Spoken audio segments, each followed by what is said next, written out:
we go. Could we get a quick photo op with the coaches, and then we'll get started here with the press conference. All right. Let's, the TVs in the back have a clean shot.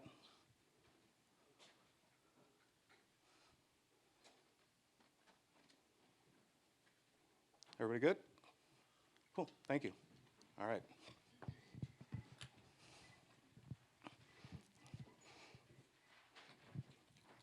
All right, so we have Kansas State coach Chris Klieman, North Carolina State coach Dave Doeren. We'll start with an opening statement from each, and then we will open the floor for questions. If you have a question, please raise your hand. We'll call on you, and somebody will bring you a mic. Look for Amy or Ray here in the blue shirts. And with that, we'll get started. Coach Klieman, will you go first, and then we'll move on to Coach Doeren after you. You bet. Well, we're excited to be here. Thanks to the Florida Citrus Sports Organization, Steve Hogan, for the invite to come to play in a great bowl game against a great opponent in North Carolina State. I know our guys are extremely excited about the opportunity. K-State's never been to Florida before for a bowl game, and it's a lot better than being in Manhattan with the weather. We had some snow last night there, I understand, and so the guys had a little sunshine. Sun came out yesterday, which was nice. We've had good practices down here, and you know, college football's changed a little bit, so you're going to see some different guys for us that maybe aren't the household names that you've seen, but that's kind of the world we're in right now, and I'm excited about a lot of the veteran kids that will play and honor those guys in 2023, and we'll get a little glimpse into 2024 as well with a number of young guys that are going to play as well. So. Excited for our guys to have the opportunity and appreciate all the hospitality everybody's given us here. Thank you, Coach. Coach Doeren?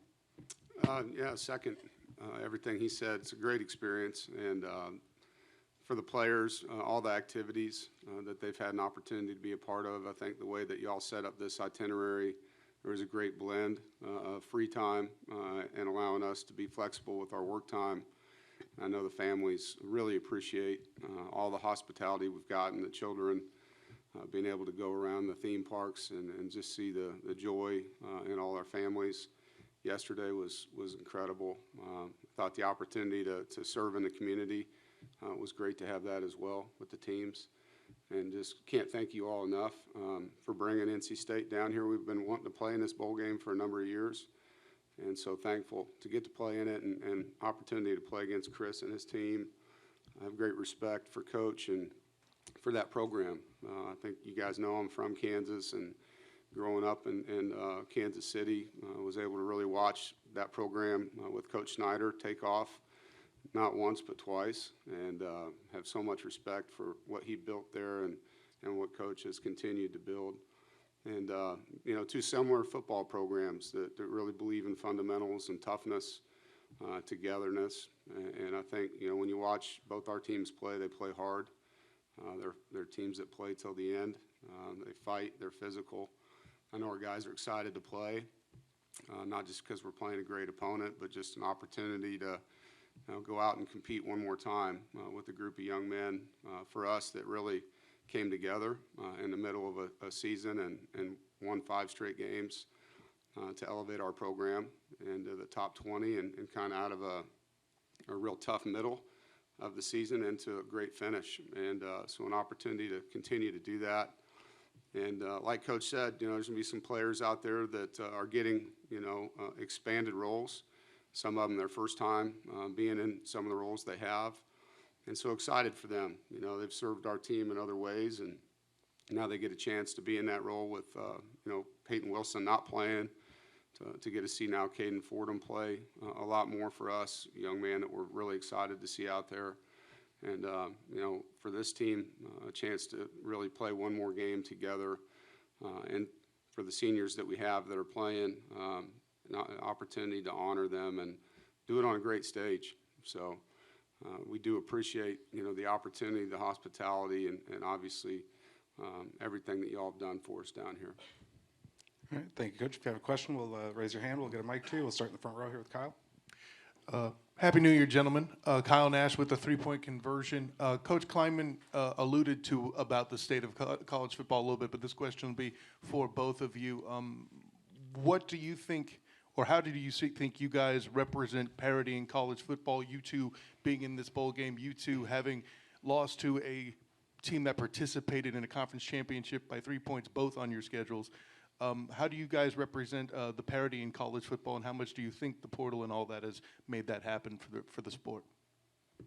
Well, I think Dave hit it. We're both the developmental programs, and every game that we play, we feel we have a great chance to win, and our kids feel that. And I think that's the biggest thing is when you have guys that are in the program for 4, 5, and 6 years, it tells you an awful lot about the character of those guys, the competitiveness of those guys, and we're going to continue to see parity in college football. And there's people changing addresses all the time, but your core of your foundation, your core of your team needs to be there for 4 or 5 years now. The 6-year guys are going to be gone pretty soon, but the 4 and 5 year guys, that's what we're trying to build at K-State. I'm sure it's similar at North Carolina State. Build the culture with your 4 or 5 year guys and blend in the young people and have that great foundation. But I think both of us feel like on any stage, our kids are going to compete their tails off and have an opportunity to win every game.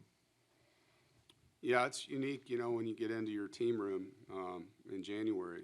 I know last year for us, we had 43 new players on our football team, including all the walk-ons we added.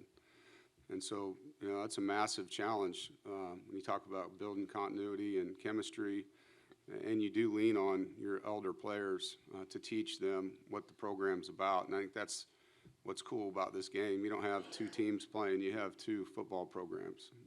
We've been winning for a long time, and so have they. And so there's a standard of behavior and an expectation of how we work and how we practice, how we lift.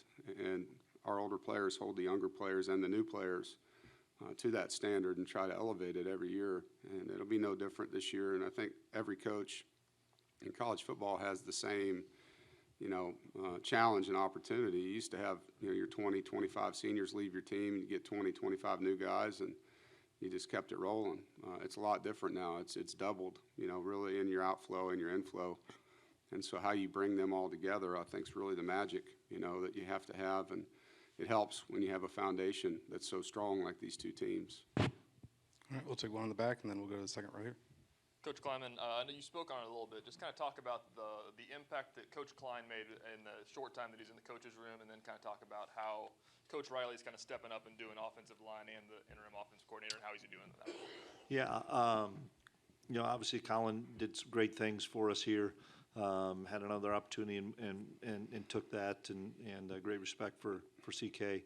But now it's time to move forward, and Coach Riley's done a really good job, putting him in an interim role of the OC. I've been with Riles since 2012. We were assistants together at North Dakota State, brought him here in 18. So I've been over a decade with this guy. I think he's the best offensive line coach in the country, and he earned the right to have that title for this game and to be out in front of the guys. And so I'm excited about what he's going to bring, and I know the players are excited.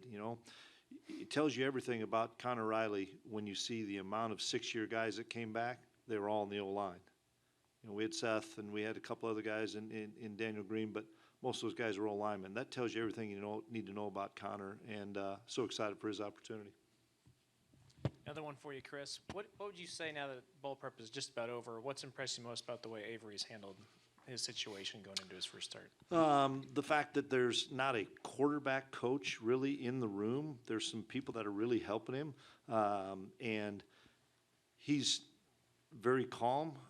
Everybody knows he's a competitor, but his leadership has really taken off, and it's neat to watch him interact with some of the older wide receivers and O-linemen, and they believe in him. We believe in him. We trust him. He's going to make some mistakes. He's a young player, but he's going to make some splash plays just like he did this year. And I'm excited for his opportunity because he's earned the opportunity. He played a lot of football for us this year and played on some big stages. And so now he's just getting that chance to start and do it. Now, he did start one game. We played 2 quarterbacks in one game to start the game. But he's going to have that opportunity now, and the team's so excited for him. And it's not going to be all about him. We got to be really good around him too. Yeah, we'll take one down here to my left. Coach Doeren, you mentioned towards the beginning of the month a few weeks ago, or maybe pondering the idea of chasing a bourbon, outpacing the Pop-Tart with a bourbon if y'all win this game. Is that still on the radar? Well, yeah, 100%. You have a bourbon of choice in mind? Well, where's my buddy at? We had some Kentucky Owl that made an appearance yesterday, so we'll see if it can travel. But I'm all about the brown sugar. Pop-Tart and a bourbon maybe at the end. We'll see. More questions from the room? All right, we got one in the middle in the aisle. Isn't it funny that, like, the stupidest stuff we say is what I get asked about all the time? Like, no one wants to ask about Brennan Armstrong or Peyton Wilson. It's just they want to know about the bourbon and the Pop-Tart. This question is for the both of you. How do you balance, Coach Klieman, you talked about being a developmental program. How do you balance preparing for a game like this, a bowl game like this, and also developing your players for the future seasons in bowl prep? The way the calendar lays out, once your season's over, you're on the road. And so then on weekends, we bring the guys back together in practice. And, for the first couple weekends, we brought them back and we did nothing but K-State versus K-State and development and giving those kids that have been on scout team the entire year the opportunity to play an offense and to play defense and just let them go and let them learn. And we continue to do that almost every day leading up to yesterday when we had our last practice of it's the inexperienced guys, whether or not they're freshmen and redshirt freshmen, whatever, and they just got to play K-State against K-State because you have to do that. Those guys are the heart and soul of your team, and for 12 weeks they're reading off a card, and that's hard to do. The season's long for those guys, so you got to give them some opportunities to continue to grow and get better and develop, so that we also know as coaches how far they've come along throughout the fall as we lean into the winter and spring. All right, we'll go to the back, and then we'll take one here on the right. Coach Doeren, we talked to the players last week, and I found it so interesting that every single one of them felt it was so important for this 10th win, and they were so locked in. Obviously, a bowl experience is fun, but they all talked about how important this game was and just being locked in. What does that say about this group, especially just the road you guys have been on this year?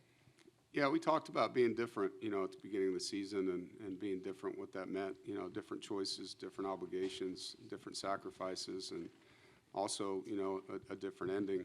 And we've been on the 9-win thing several times, and for the kids that are on our team that were a part of the Holiday Bowl that didn't get to play, because of what happened, there's that extra motivation.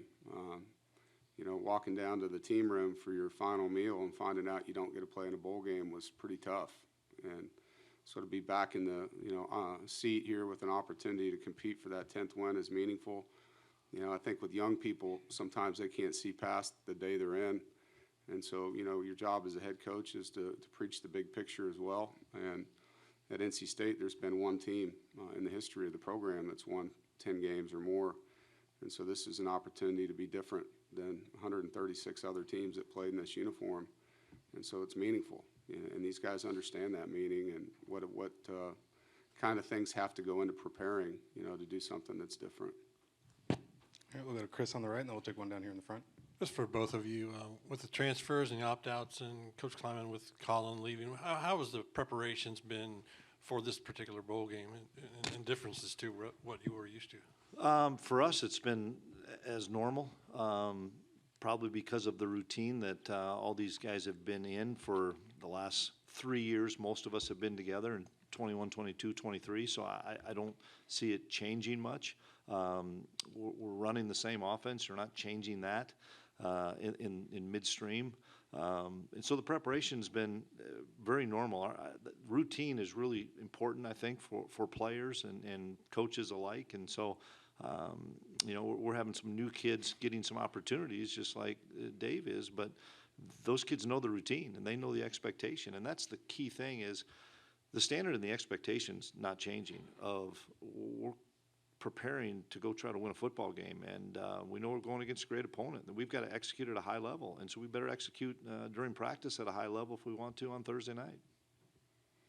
Yeah, I think for us, it was more of the depth of the roster.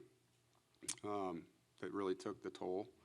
You know, we've been able to really two-platoon our scout teams even with the roster that we had going into the season. And so when you lose, you know, 20-some guys, it changes your scout teams a lot. And they weren't starters really for us.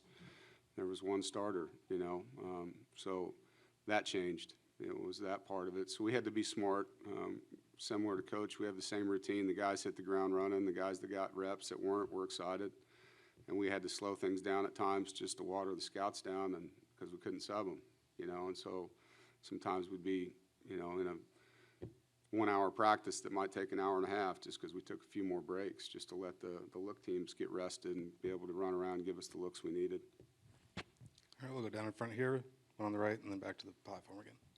Coach Doeren, you've had a couple new true freshmen work their way into the two deep. How helpful is this stretch of practice for evaluating your freshman class, and what have you seen out of them?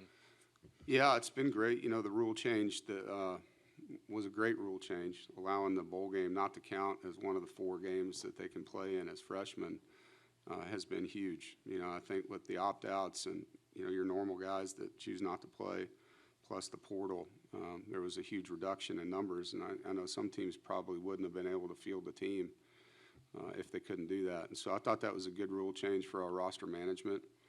But yeah, to be able to see, you know, Kelvon McBride, for example, who was on the scout team, now get all these reps with the twos at linebacker, it's been really good to see him running around. That's just one guy, you know. Zach Myers, one of the DBs, same thing, got a ton of reps.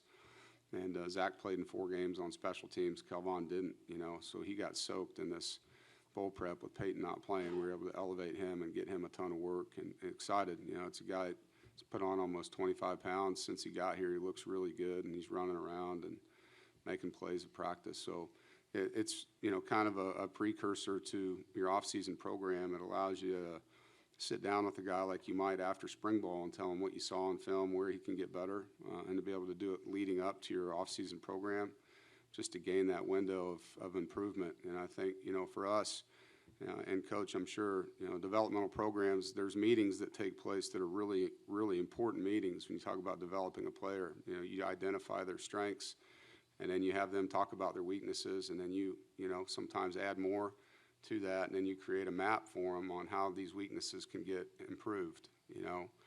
And that's the goal for each player, you know, is to get better each opportunity, and you have to give them the information. And if you don't have the practice opportunities, you can't give it to them. And that's where bowl games are so important for teams. You know, teams that don't go to bowls have a major disadvantage, in my opinion, when it comes to the development of their roster. All right, we'll go to the right, and then back to Shane. I got one question for both of you.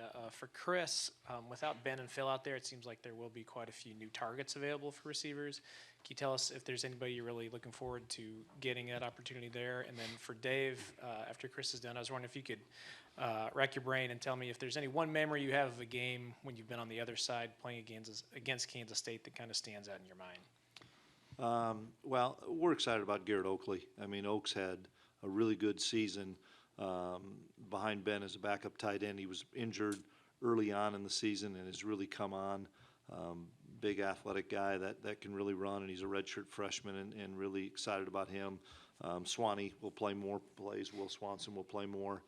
And then, you know, it's allowed us to probably move Jace into the slot a little bit more for Phil. Seth Porter is going to return punts. He's going to play in the slot. And Seth's a 6-year guy that K-State means everything to him. And I'm excited for Seth in his last college football game to get an opportunity to be a slot for us and play some meaningful snaps as well as return for us. But, you know, that's, you know, it's no different than having an injury, the next guy and the next man up. But those guys have prepared for the moment. And it's not like, you know, all these practice reps, ultimately you want to use those practice reps. And so I think the preparation that these guys have had, you know, with Oakley and Seth and some of those other guys, I'm excited for them because they're ready for the moment. So the question again was, Yeah, you've coached against Kansas State before, or at least been on staff that have. Is there any one game that kind of stands out to you? so my 4 years at Kansas, I got to witness a lot. Unfortunately, I was on the receiving end of Darren Sproles, and being a linebacker coach, defending him, man, what a great player. And that was kind of the first year we were there. I think they beat us 63-0. And by the time I had left 4 years later, we had gone from worst defense in college football to the #1 defense in college football. I don't remember the score of the game, but I know we won, and that was a huge accomplishment. Our head coach, Mark Mangino, worked under Bill Schneider, so there was a lot of respect, and I know that was a big moment for him. So I was proud to be a part of that turnaround with Coach Mangino and a part of that rivalry. It was a great rivalry then, and I know it probably still is. I mean, that was a huge, huge game. A lot went into it. All right, Shannon in the back. This is for Coach Klieman. North Carolina State fans have a little less to travel, but after your long plane ride here, you're still in Big 12 country. What do you expect from the local fans? Cheer down the conference line or get a little grief since you beat UCF this year? Well, it's crazy that you say we're in Big 12 country. But you could go out to California and be in ACC That's country. right. So,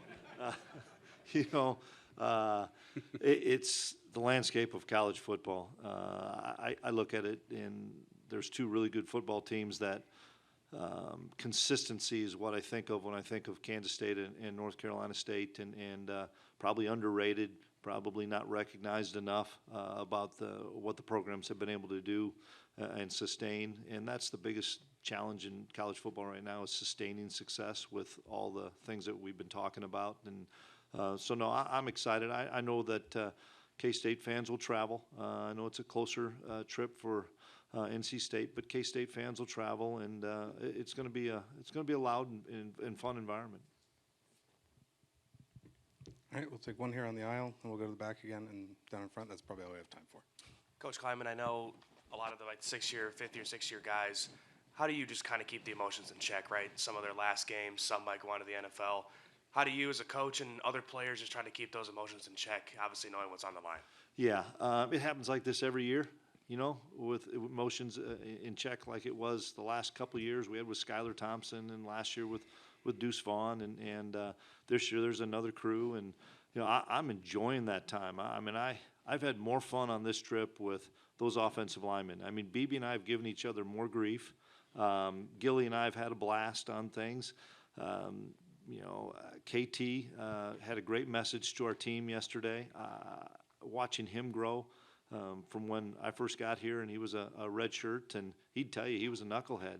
And that guy is a grown man and a very mature guy, and sets the example for all of our younger guys to live up to now. And so I'm taking it all in. I'm enjoying the heck out of those guys because they're why we're here.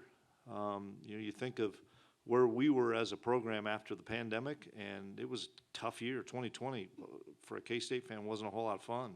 And they changed the culture in that locker room beginning in 2021. And, we won a Big 12 championship last year and won 10 games with those guys. And that's why it's so important for us to honor those guys Thursday night by going out there and playing our tails off and trying to get a big win for those guys playing their last game, because they've given so much to K-State. All right, we'll go to the back, and then we'll wrap up front. For both coaches, both teams win so many games. Just kind of briefly talk about what it is that the other team does so well, and what's the biggest thing that you've learned doing your homework on the other team. Well, our defensive staffs have been together. They did some clinicking together as recently as last year, so I think there's a little bit of familiarity on both sides. Physical defenses, guys will run and hit you. On their defense, they are very athletic. You don't get explosive plays on these guys. So we're going to have our hands full in that respect of just trying to sustain drives, because that's what we've been. We've not been a big play team. We've been a sustained drive team, so that's a concern. And then offensively, a veteran quarterback, a lot of different personnel groupings that they've got really good skill kids and really good up front, and trying to keep the explosive play to a minimum. And they've been able to get some explosive plays, and that's probably been the area that we've struggled a little bit this year. And so that's the challenge for us, is try to find a way to get one or two on offense and try to prevent them on defense. Yeah, carbon copy defenses. Obviously, the coordinators probably have their style, but their staff on defense does a great job. And schematically, I think, we're both built the same way. When you talk about the disguises that you can present, trying to get quarterbacks to not be able to know what's happening until after the snap, the ability to play, some coverage zones that help out in the secondary with a lot of eyes that can come back and make plays and tackle. And then the movements and the pressures and the disruption that can come out of these schemes. And I know when we made the switch to it, it's everything that we thought it would be. And obviously, Coach sent his staff out to be a part of it with us, and it's helped them. When you watch them on offense, a lot of blocking schemes, they do a really good job, not just with their personnel up front, but the physicality and the angles, the different, pulling schemes that you see, the way that they try to get guys hats for the quarterback and extra blockers and formations you have to adjust to, the play actions that come off of it. And just, when you look at these two teams, we're plus 11 in turnover margin, they're plus 10. It's two teams that know how to steal the ball back and protect it. And as always, that's the most important stat in football. And I think when you get into these bowl games, that's always what I worry about, are the things that sometimes in a gap like you have between your last game and your bowl game, just the little fundamentals and taking care of the football and your special teams are so important. And I think you have two really fundamentally sound football teams, and when you get out on the field now with the new pieces, how do they all come together? But it's going to be a fun football game. For people that like this sport, you're going to see two really well-coached, hard-playing teams that fight, and I think it's going to be a lot of fun to watch. All right, we'll wrap up front here. Coach Doeren, you mentioned Brennan earlier. What's it been like for you to see him have this week and tomorrow's game with everything he's gone through this year?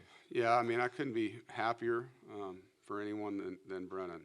What he went through, how he responded, the type of human being that he was to his teammates during that time, and then the way that they rallied around him when he took the ball back to run the football, run the team, the way that he's played through, some pain, and the guy's just a warrior, and he's a great teammate. And just to see the joy that he's had, not just in these last 5 weeks, but, at UVA, they didn't get to go to bowl games for a while because they had some things, with COVID where they didn't play, and then obviously the tragedy, and, so it's been some years. I think the last bowl game he was in was the Orange Bowl. And so he's excited just to be in a postseason game, and it's been fun watching him interact with the guys, and, can't say thank you enough to him for what he's meant to this football team and the way that he's held not just himself together, but these guys on our offense and the way that the team's rallied around him. It's been a joy to watch and be a part of. All right, thank you both. We appreciate your time this morning. guys. Good luck tomorrow, you. and thank you all for being here for the press conference. Keep an eye on your emails. That has everything you need to know about parking and credential pickup and all the questions that we normally get. So read it. If there's something that you don't see in there, then let us know, and we'll do our best to answer it as quickly as we can. If you RSVP'd for the Magic game or going later tonight, I'll send a separate email with some details on how and where and when and all of that. So again, appreciate you guys being here. We'll have a transcript available soon-ish, and thank you. Let us know if you have any questions.